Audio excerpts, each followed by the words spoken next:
কেনা, চেষ্টা করো পাবেন না, লাখো শহীদের রক্তে কেনা, চেষ্টা করো পাবেন না, তোটা না মেধা,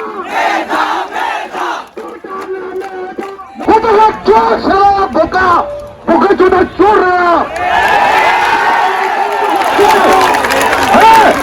ফকিরনি বাচ্চারা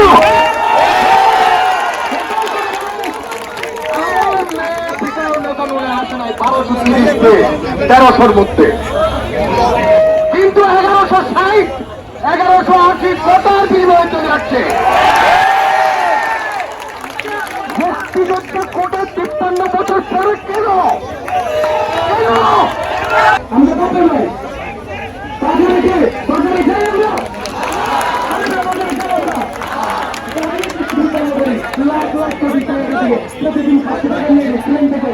এর ওর ব্যাপার ঠিকাদারের অস্বীকার করার কোনো উপায় নাই, ওনার কন্ট্রিবিউশন ছিল। তো উনি যে আমাদের শিক্ষা দিয়ে গেছে, একদিনে উনি যে স্বাধীন করছে মানুষ নিয়ে 47 পরের শুরু হয়েছে এই আন্দোলন, ও এরপরে গণ অভ্যুত্থান, 6 দফা 11 দফা কত আন্দোলন।